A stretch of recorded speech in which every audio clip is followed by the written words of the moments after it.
میں جب بھی پاپا کی قبر پر دعا کرنے قبرستان جاتی، مجھے ایک بے نام سے قبر کے پاس ایک عورت بیٹھی ملتی جو ہمیشہ رو رہی ہوتی اور کسی سے معافی مانگتی۔ مجھے اس کا رونا بہت عجیب لگتا، حالانکہ چہرے سے وہ کافی پریشان لگ رہی تھی۔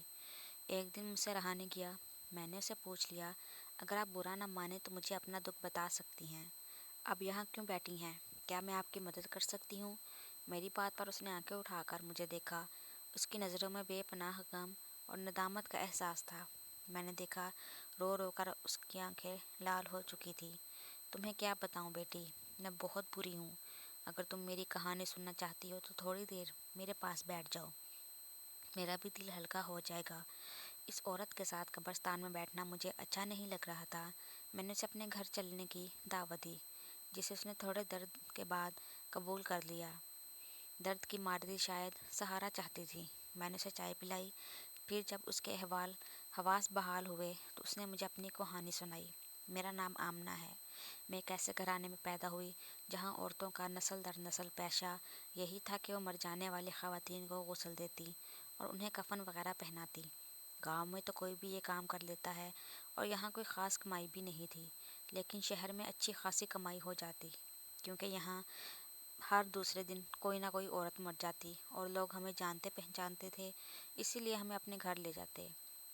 ہم لوگوں کو اس کام کی عادت پڑ چکی تھی، اس لیے کسی قسم کا ڈر یا کوئی وحشت نہیں ہوتی تھی۔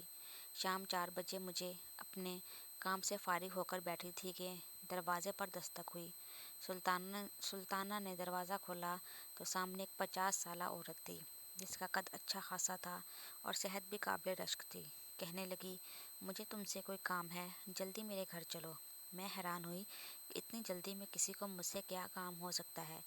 میں نے چادر پہنی اور اس کے ساتھ چل پڑی۔ وہ بہت اچھی لگ رہی تھی۔ ایک بڑے سے بنگلے کے سامنے جا کر وہ رکی۔ ابھی وہ پیدل ہی آئی تھی، جبکہ اس کے گھر کے باہر 2 گاڑیاں کھڑی تھیں۔ مجھے اس بات پر سخت حیرت ہوئی۔ مجھے بڑی رازداری سے اندر لے کر گئی، بولی، دیکھو یہ فوت ہو گئی ہے، میں اس کے باپ کو نہیں جانتی۔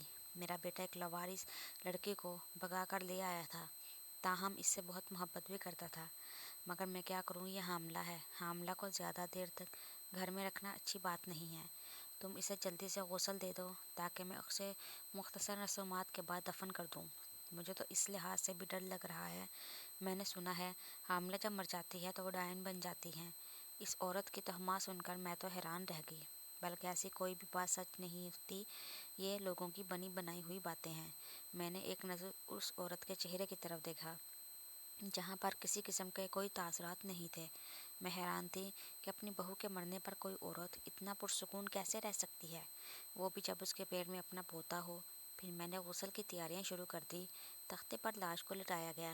یہ دیکھ کر مجھے بہت دکھ ہوا کہ وہ ایک جوان اور خوبصورت تھی۔ اتنی بھرپور جوانی میں مر جانا اپنے آپ میں ایک بہت بڑا سانحہ ہے۔ اچانک مجھے اس کے ہاتھوں میں ہلکی سی حرکت محسوس ہوئی۔ مجھے شک ہوا تو میں نے اس کی ناک کے سامنے ہاتھ رکھ کر دیکھا، اس کی سانس چل رہی تھی۔ مجھے اشارہ مل گیا کہ وہ عورت مری نہیں ہے بلکہ صدقے کی حالت میں ہے۔ جب انسان کی ظاہری حالت ایسی ہوتی ہے جیسے کہ مردے کی، لیکن اصل میں وہ زندہ ہوتا ہے۔ میں نے جب یہ سب دیکھا تو میں الجھن کا شکار ہو گئی۔ غسل دیتے دیتے رہ کر میں نے اس عورت کی ساس کو بلایا، بات سنیے، یہ تو مجھے زندہ لگ رہی ہیں، آپ کسی ڈاکٹر کو بلائیے، ہو سکتا ہے کہ اب ان کی کچھ زندگی باقی ہو۔ اور تم میری بات سن کر خاموش ہو گئی۔ نہیں، تمہیں مجھے مشورہ دینے کی ضرورت نہیں، تمہیں جو کہا ہے وہی کرو۔ اس کی بات سن کر میں سمجھ گئی کہ یہ کوئی سوچی سمجھی سازش ہے، ورنہ جوان عورت کی موت کے منہ میں نہیں جا سکتی۔ میں نے اسے غسل دینے اور کفن بنانے سے انکار کر دیا۔ تب اس کی ساس جلدی سے دوسرے کمرے میں گئی اور لال رنگ کی ایک تھیلی اٹھائی، جسے میں 5,000 کے نوٹ تھے۔ اس وقت مجھے پیسوں کی شدید ضرورت تھی۔ پھر پیسوں سے تو کوئی بھی بکتا ہے، میرا ایمان بھی بک گیا۔ میں اس عورت کی بات سمجھ گئی۔ میں نے وہ پیسے اپنی جیب میں رکھ لیے۔ یہ پیسے میں اپنے داماد کو دینا چاہتی تھی، جو کب سے مجھ سے موٹر سائیکل مانگ رہا تھا۔ اسی وجہ سے میری بیٹی کے گھر میں بھی سکون نہ تھا۔ پیسے لے کر مجھے اطمینان ہو گیا کہ میں اپنی بیٹی کو پیسے دے دوں گی، اس کا مسئلہ حل ہو جائے گا۔ میں دوبارہ اس عورت کو غسل دینے لگی، مگر میرا دل جھلس رہا تھا۔ میں نے اسے غسل دینے کے بعد کفن پہنا دیا، مگر میرا دل زور زور سے دھڑک رہا تھا۔ عورت نے کہا، میں اپنے بیٹے کو دکھ نہیں دینا چاہتی کہ اس کی بیوی مر گئی ہے، اس لیے اسے کہوں گی کہ تمہاری بیوی بھاگ گئی ہے، میں اسے دفنانا چاہتی ہوں تاکہ میرے بیٹے کے دل میں غم کی جگہ نہ حصہ لے لے اور خود دوسری شادی کرنے کے لیے رضامند ہو جائے۔ میں اپنے دل کو تسلی دے رہی تھی کہ اس عورت نے اپنے بیٹے کی بھلائی کے لیے یہ سب کیا، مگر میں زیادہ دیر وہاں نہیں رکی اور گھر سے نکل آئی۔ اس گھر کے قریب ایک قبرستان تھا جو لوگوں کا خاندانی قبرستان کہلاتا تھا۔ میں اسے وحشت سے دیکھتی گھر آ گئی مگر مجھے بستر پر لیٹے نیند نہیں آ رہی تھی۔ تھوڑی دیر کے بعد میری بیٹی آئی۔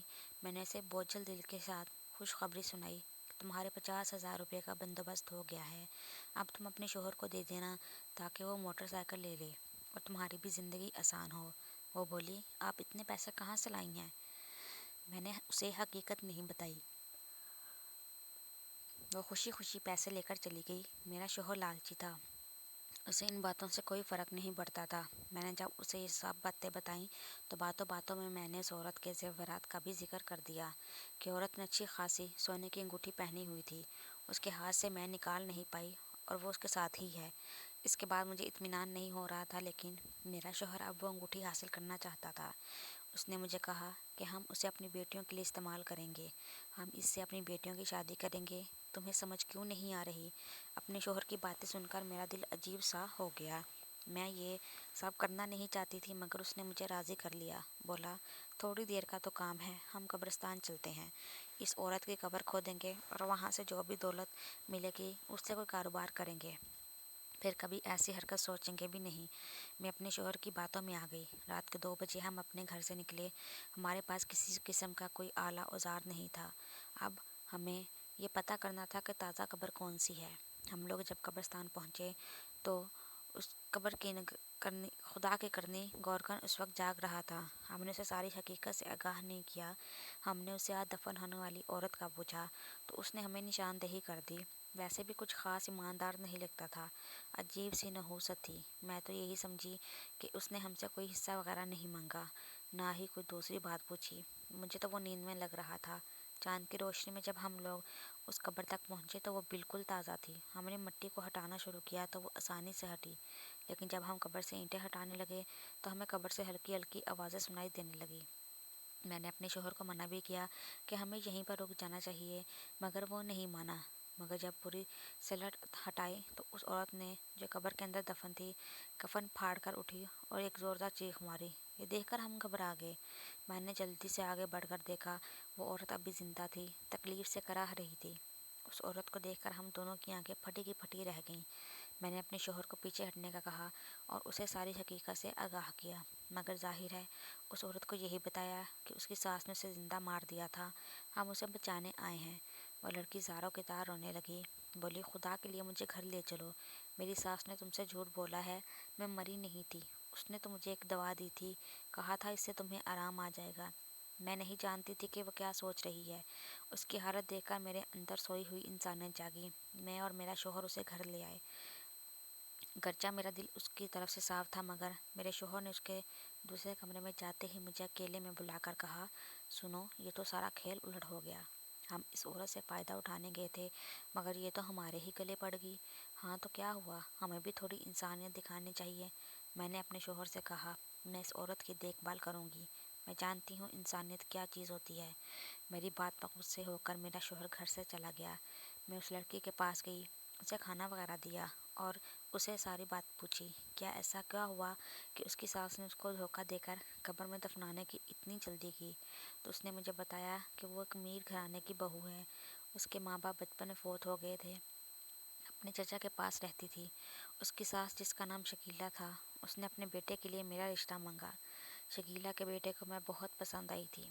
شکیلہ نے گھر شادی کے پہلے دن سے ہی واضح کر دیا کہ وہ صرف اور صرف بیٹے پیدا کروانا چاہتی ہے، اسے پوتے چاہیے اور اسے اپنی بہو سے کچھ نہیں چاہیے۔ مگر یہ بات ماریا کی سمجھ میں نہ آئی کہ وہ بیٹا پیدا کرنے پر قادر نہیں تھی، اس لیے جب پہلی بیٹی ہوئی تو اس کے برسوں بعد جب امید سے ہوئی تو اس نے پہلے دن سے ہی کہنا شروع کر دیا۔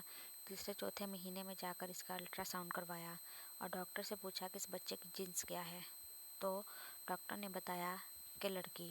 تو اس نے اس طرح کے ہیلے بہانے کر کے اپنے بہو کا بچہ ضائع کروانے کی بھرپور کوشش کی، مگر ایسا نہیں ہو سکا، اور پھر اس نے اپنا آخری بار اس طرح چلایا کہ اپنی بہو کو نیند کی گولیاں اتنی مقدار میں دی تھی کہ وہ کبھی نہ لوٹ سکے، ورنہ وہ واقعی سچ مر جاتی۔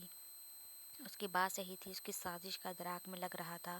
اس کا مطلب تو یہی تھا کہ اس نے بہو سے جان چھڑانے کی کوشش کی ہے۔ اس کا بیٹا اس سے بے انتہا پیار کرتا تھا، طلاق دینے یا چھوڑنے کا سوال ہی پیدا نہیں ہوتا تھا۔ یہی دیکھ کر شکیلہ بیگم کے من میں یہ سازش سوجی اور اس نے بہو کے ساتھ اتنا بڑا ظلم کیا۔ وہ روئی جا رہی تھی۔ میں نے کہا، بیٹی تم فکر نہیں کرو، اگر تم اپنے گھر جانا چاہتی ہو تو ہم تمہیں پہنچائیں گے، تم اپنے شوہر کے ساتھ ایک الگ زندگی شروع کرنا۔ اب میں اپنے گھر نہیں جا سکتی، مجھے گھر میں اپنی جان کا خطرہ ہے، اپنا بچہ پیدا ہونے تک وہ کسی محفوظ جگہ پر رہنا چاہتی ہوں۔ اگر تم مجھے ماریا کی باتیں سن کر میں بھی جذباتی ہو گئی۔ تھوڑی دیر کے بعد میرا شوہر گھر آ گیا۔ رات کافی زیادہ ہو چکی تھی۔ میں نے اس لڑکی کو اپنا خیال رکھنے کا کہا اور اپنے کمرے میں چلی گئی۔ ریاض ابھی بھی ناراض بیٹھا تھا، اسے میری حرکت اچھی نہیں لگتی تھی، مگر اس نے تو مجھے ڈرانا شروع کر دیا اور کہا، اگر یہ زندہ بچ گئی تو ہمیں بھی جیل بھجوا دے گی کہ تم نے اس کی ساس سے 50,000 روپے کی خطی رقم لی۔ اگر اس نے اپنی ساس پر الزام لگایا تو وہ یہ بات بھی اگل دے گی کہ کس طرح اسے یہاں تک لائی ہے۔ بہتر یہی ہے کہ لڑکی جہاں تھی وہیں چلی جائے۔ ویسے بھی لوگ تو جان ہی گئے ہوں گے کہ گھر سے بھاگ گئی ہے یا پھر اس کی زندگی ختم ہو گئی ہے، تو پھر کیا ضرورت ہے ہمیں اس سب میں پڑنے کی؟ بہتر ہے کہ اپنے ٹھکانے پر واپس چلے جائے۔ اس کی باتیں سن کر میں کام کر رہ گئی۔ سوچ بھی نہیں سکتی تھی کہ ریاض اتنا سنگ دل ہو سکتا ہے۔ میں نے ریاض کو سمجھانے کی کوشش کی کہ تم جو سوچ رہے ہو ایسا کسی بھی انسان کے ساتھ نہیں کرنا چاہیے۔ پھر ہم بحث کرتے کرتے سو گئے۔ صبح جب میں اٹھی تو گھر کی حالت بدلی ہوئی تھی۔ گھر میں نہ لڑکی تھی اور نہ ہی میرا شوہر ریاض موجود تھا۔ میں نے جلدی سے باہر کا رخ کیا، اسی جگہ پہنچی جہاں پر وہ قبر تھی۔ جا کر دیکھا تو قبر جوں کی توں موجود تھی۔ ریاض کا کچھ پتہ نہیں تھا۔ شام کو ریاض خود ہی گھر آ گیا۔ میں اس پر برس پڑی، وہ عورت کہاں گئی؟ تم نے اسے مار تو نہیں دیا؟ میں کیوں ماروں گا اسے؟ جب میں صبح تہجد کے وقت اٹھا تو اس کی لاش ٹھنڈی پڑی ہوئی تھی۔ میں نے سوچا کہ اس سے پہلے ہم پر کوئی مصیبت آئے تو اس کی لاش کو ٹھکانے لگا آیا ہوں۔ تم سمجھتی کیوں نہیں ہو؟ ایسی لاش کو گھر میں رکھنا کوئی عقل مندی کی بات نہیں ہوتی۔ اس کی باتیں سن کر میرا تو سر چکرا گیا۔ خدا جانے اس نے اس لڑکی کو کہاں پھینکا ہوگا۔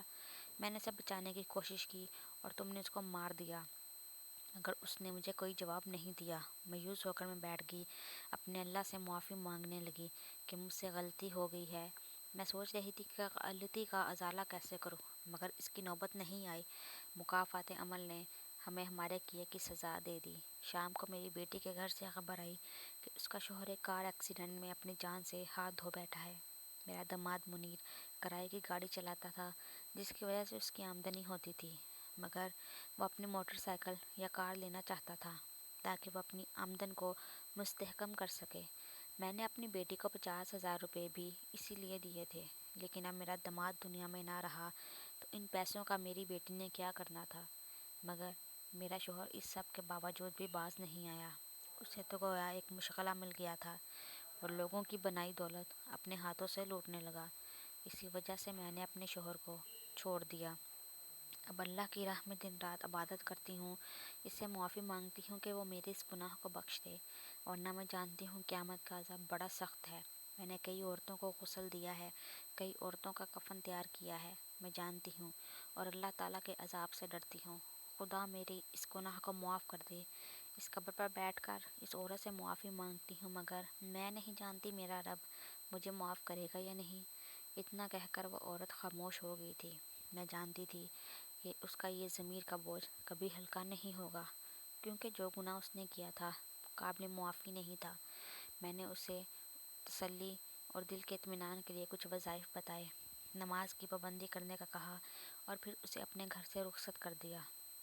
اس کے جانے کے بعد میں کافی دیر تک اس عورت کے بارے میں سوچتی رہی۔ آج بھی جب میں اس عورت کو یاد کرتی ہوں تو میری آنکھوں میں بے اختیار آنسو آ جاتے ہیں۔